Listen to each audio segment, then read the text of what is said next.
Have you ever found yourself staring blankly at a wall, feeling nothing at all, while somewhere deep inside, a voice whispers that you should be feeling something, anything? There's a peculiar emptiness that has crept into our collective consciousness, a void that exists not in the absence of activity, but paradoxically, in its overwhelming abundance. We move through our days like ghosts haunting our own lives, present yet somehow absent, alive yet strangely numb. This is not simply tiredness or a bad day. This is the silent epidemic of our time, a profound exhaustion that transcends the physical and seeps into the very core of who we are, leaving us hollow-eyed spectators to our own existence. The first signs are subtle, almost imperceptible. A slight reluctance to answer messages that once brought joy. The quiet dread that settles in your stomach on Sunday evenings. The way your smile feels mechanical, practiced, a mask you've learned to wear so convincingly that sometimes even you forget it isn't real. These moments pass like shadows, easily dismissed in a world that celebrates perpetual productivity and relentless forward motion. Soon, the colors begin to fade. Activities that once sparked passion now feel like obligations to endure. You find yourself going through motions with robotic precision, while inside, a strange detachment grows, as if you're watching your life unfold from behind a pane of glass. This emotional numbness isn't a dramatic breakdown.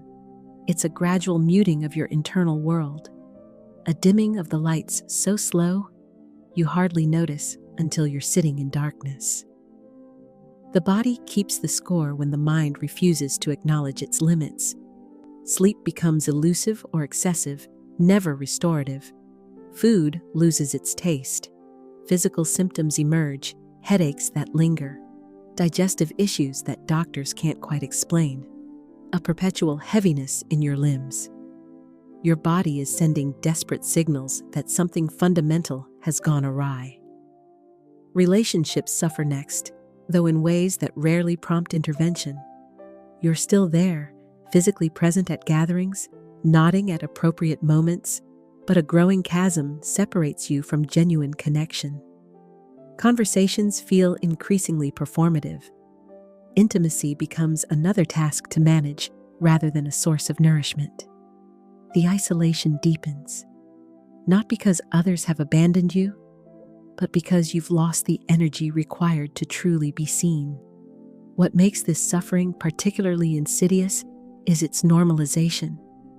In a culture that glorifies exhaustion as a badge of honor, burnout masquerades as dedication. We mistake depletion for discipline. We confuse emptiness with efficiency. The very systems that demand our constant engagement offer no language to articulate its cost, leaving us without words to name our condition. Existential questions begin to surface from the depths of your fatigue. What is the point of all this effort? Why continue this endless cycle of production and consumption? These aren't merely philosophical musings, but symptoms of a soul in crisis, what Camus might recognize as the confrontation with absurdity, that divorce between our search for meaning and a world that offers none. The most devastating aspect of burnout isn't the exhaustion itself, but the shame that accompanies it.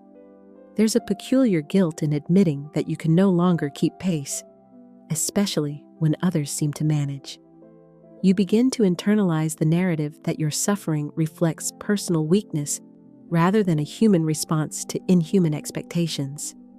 This shame drives the suffering deeper underground, where it festers in silence. Technology that promised connection has instead become a conduit for constant demands. The boundaries between work and rest have dissolved. Your home, once a sanctuary, has transformed into an extension of the workplace. Your phone, a portal through which the world's expectations can reach you at any hour. There is no respite, no place to hide, no moment sacred enough to remain untouched by obligation. As burnout deepens, a strange paradox emerges. You simultaneously feel everything too intensely and nothing at all. Irritability flares at the slightest provocation, yet genuine joy remains elusive.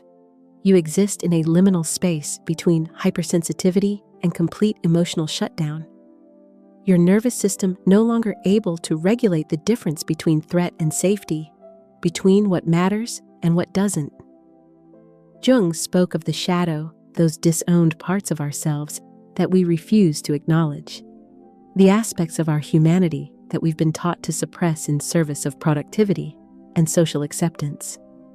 In burnout, this shadow self begins to surface not by choice, but by necessity, as our carefully constructed personas can no longer be maintained. The shadow emerges first as resistance, a part of you that refuses to continue the charade. It manifests as procrastination, as sudden aversions to tasks you once handled with ease. This isn't laziness, but a primitive form of self-preservation, your deepest self staging a rebellion against conditions it can no longer tolerate. Yet instead of heeding this warning, we often respond with self-criticism, driving ourselves harder, deepening the divide within. Nietzsche understood suffering not as something to be avoided, but as essential to forming humans into who we are. "What doesn't kill me makes me stronger," he famously proclaimed. Yet burnout challenges this notion, suggesting instead that some forms of suffering don't strengthen, but rather erode the very foundation of the self. There is no growth in this particular pain, only a gradual diminishment of what makes us human. The persona, that social mask we wear, begins to crack under pressure. Moments of uncharacteristic behavior emerge. The calm colleague who suddenly snaps in a meeting, the patient parent who finds themselves shouting over minor infractions, the reliable friend who starts canceling plans. These aren't failures of character, but symptoms of a self in crisis, moments when the shadow can no longer be contained. Our culture's response to this suffering is perhaps most telling. We're offered endless productivity hacks, wellness products, and mindfulness apps, as if burnout were merely a technical problem to be solved, rather than an existential wound requiring deeper healing. These solutions, while well-intentioned, often serve to maintain the very systems that created the suffering in the first place. The disillusionment that accompanies burnout can be profoundly disorienting. Achievements that once seemed meaningful now feel hollow. Career paths carefully cultivated over decades suddenly appear as arbitrary constructs. This isn't mere cynicism, but a confrontation with what Kierkegaard might call the sickness unto death, a despair that stems from a misalignment between our authentic selves and the lives we've constructed.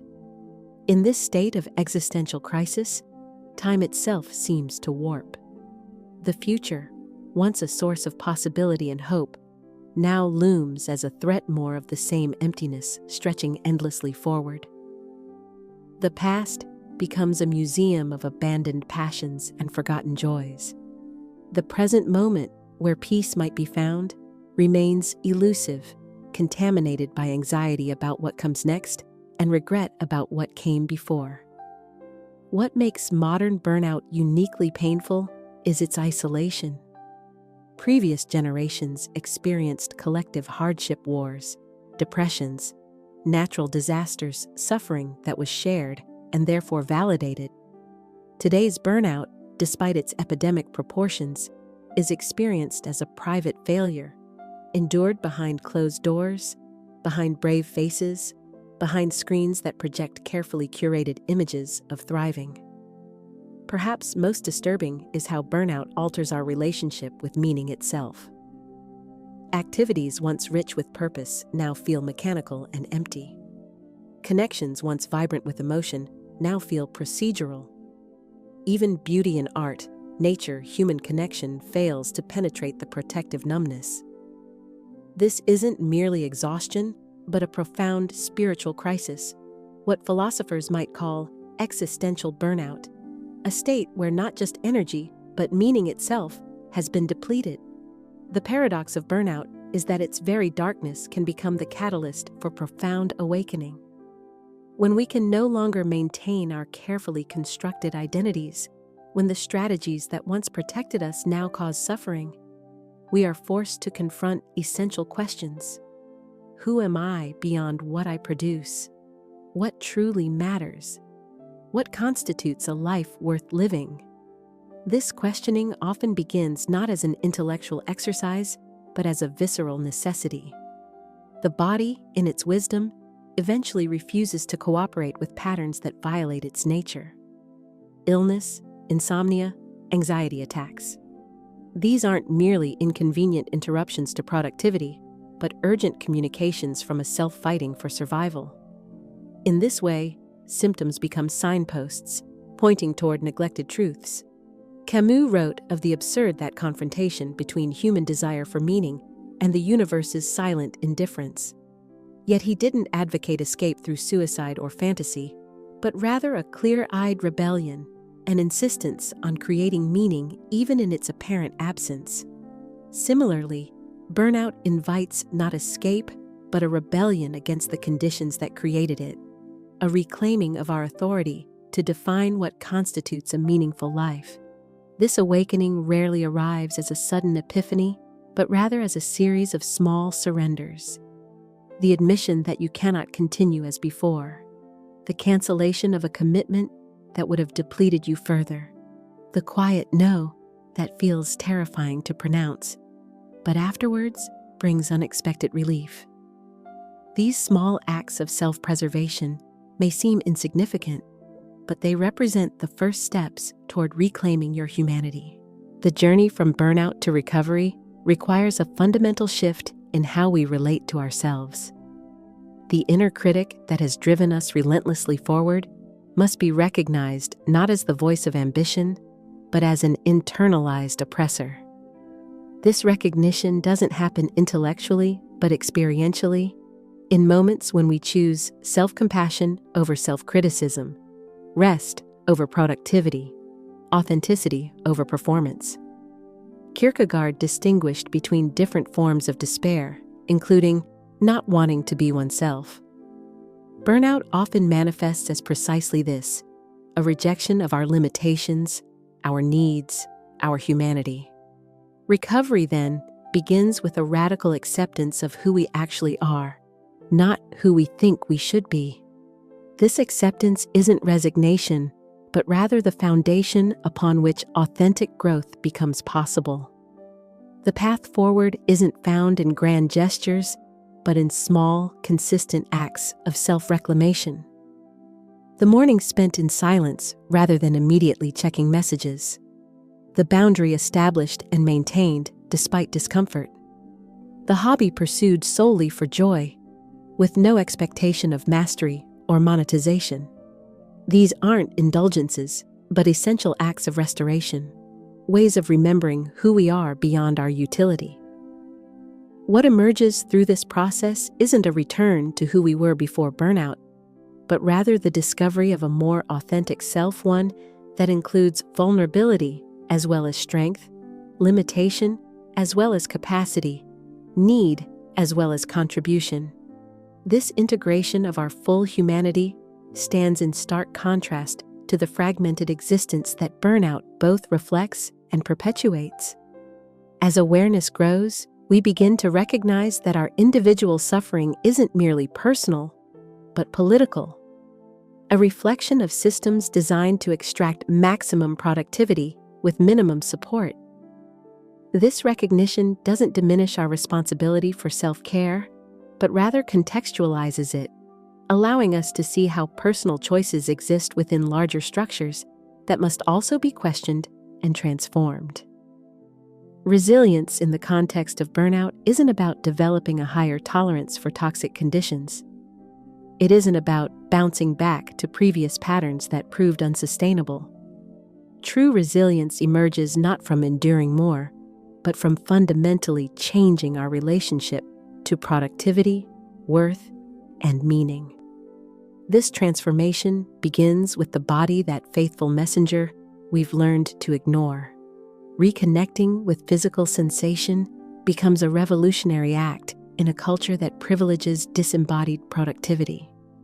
The simple practice of noticing tension, hunger, fatigue, and actually responding to these signals represents a profound shift from living in service to external demands to living in dialogue with our own nature. The mind, too, requires a different kind of attention. The constant vigilance of anticipating demands, the rumination over past interactions, the endless internal commentary evaluating our performance. These mental habits drain vital energy. Mindfulness practices offer not an escape from reality, but a different way of relating to it, creating space between stimulus and response where choice becomes possible.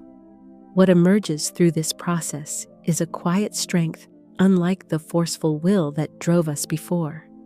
This new resilience doesn't conquer obstacles through sheer determination, but navigates them with discernment and flexibility. It recognizes when to persist and when to yield, when to engage and when to withdraw, when to act and when to rest. Relationships transform as well.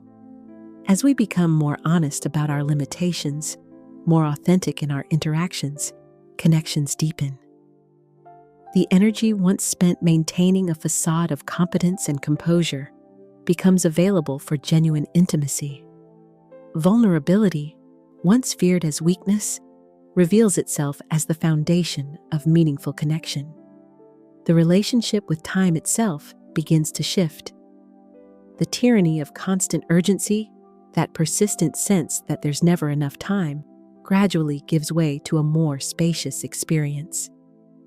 We discover that effectiveness doesn't require rushing, that presence enhances rather than impedes productivity, that pauses aren't wasted time but essential components of sustainable rhythm.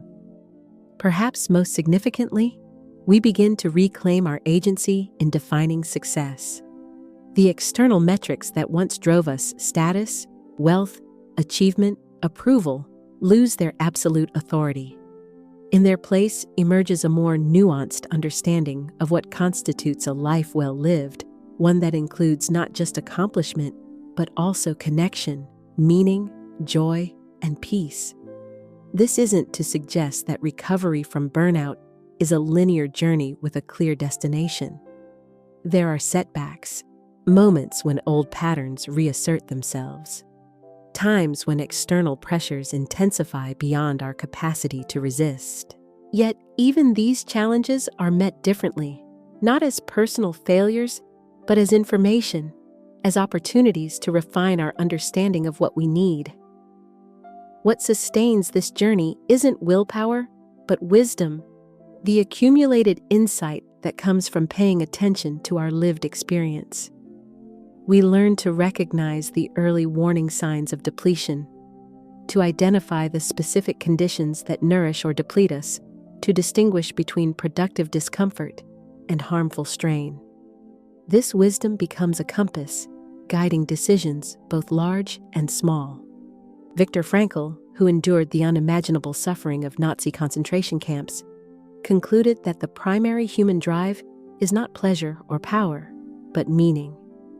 Those who have a why to live, he observed, can bear almost any how. Recovery from burnout ultimately involves reclaiming this why, rediscovering or perhaps discovering for the first time what makes our particular life worth living. This search for meaning isn't abstract or intellectual, but deeply personal and often surprisingly simple. Meaning emerges in moments of genuine connection, in work that aligns with our values, in small acts of beauty or kindness, in the experience of being fully present to our own lives. These sources of meaning have always been available, but burnout rendered them invisible or inaccessible. The rebirth that follows burnout isn't a return to innocence, but an arrival at hard-won wisdom.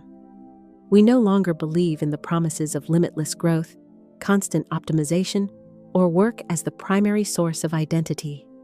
Instead, we embrace a more nuanced understanding of what it means to be human. Finite, vulnerable, interdependent, and nonetheless capable of creating meaning within these constraints. This transformation doesn't happen in isolation.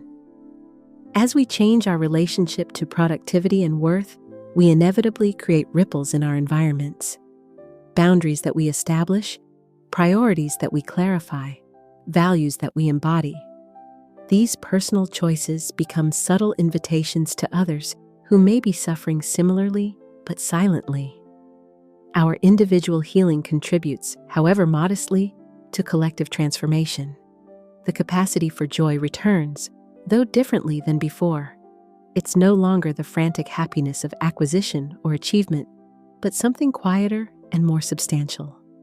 A deep appreciation for simple pleasures, meaningful work, authentic connection. This joy doesn't depend on perfect circumstances, but emerges from engagement with life as it actually is, with all its complexity and contradiction. Work itself is reclaimed not as a source of identity, but as one expression of our humanity among many. We bring to our work not desperate striving for validation, but the gift of our particular perspective, skills, and presence. This shift doesn't diminish excellence, but rather grounds it in something more sustainable than fear or external validation. The relationship with suffering itself transforms. Rather than something to be avoided at all costs or endured without complaint, suffering becomes information, a signal that something needs attention, adjustment, or acceptance. This doesn't romanticize pain, but rather integrates it as one aspect of a fully lived life, neither defining nor defeating us. Perhaps most profoundly, we develop a different relationship with uncertainty. Burnout often stems partly from the exhausting attempt to control outcomes, to predict and prevent all possible problems, to achieve perfect security in an inherently insecure world. Recovery involves not the elimination of uncertainty, but a growing capacity to remain grounded within it, to trust our ability to respond to whatever arises. This isn't a story of triumphant overcoming, but of humble integration. The darkness of burnout isn't banished, but rather incorporated into a more complete understanding of who we are. The vulnerability exposed through suffering becomes not a weakness to hide, but an essential aspect of our humanity, the very foundation of authentic strength, connection, and meaning. In the quiet aftermath of burnout, when the noise of constant striving has finally subsided, something essential becomes audible. The steady rhythm of your own heart, beating not for achievement or approval, but simply for life itself.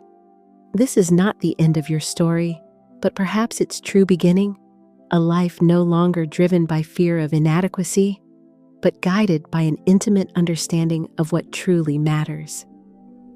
The path forward isn't marked by certainty, but by authenticity, not by perfection, but by presence. And in this presence to yourself, to others, to the world as it is, you may discover not the relentless happiness promised by productivity culture, but something far more valuable, the profound dignity of living your one irreplaceable life on your own terms, with your eyes and heart wide open to both its beauty and its pain. This is not a lesser life than the one you imagined, but a deeper one rooted not in fantasy, but in the rich, complex soil of reality. And from this soil, new growth is always possible. As the light fades on this journey we've taken together, remember that your exhaustion is not a moral failing, but a testament to how long you've been strong. In the spaces between your breath, in those moments when you finally allow yourself to be still, there exists a profound truth. You were never meant to be a machine. You were meant to be gloriously, imperfectly human, to laugh until your sides ache, to weep when your heart breaks, to stand in wonder at a world both beautiful and broken.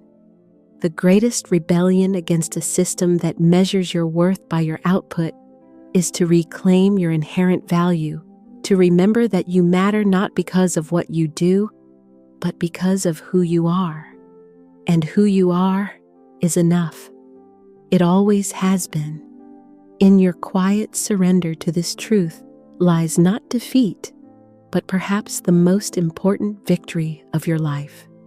If something in this journey resonated with your own experience, I invite you to share it in the comments below. Your words might become the lifeline someone else needs to feel less alone in their struggle. And if you'd like to continue exploring these deeper truths about what it means to be human in our modern world, subscribe to this channel. Together, we can create a community that values authenticity over performance, connection over productivity, and healing over hustle. Thank you for giving yourself the gift of presence and reflection today, for pausing long enough to listen not just to these words, but to the wisdom of your own heart.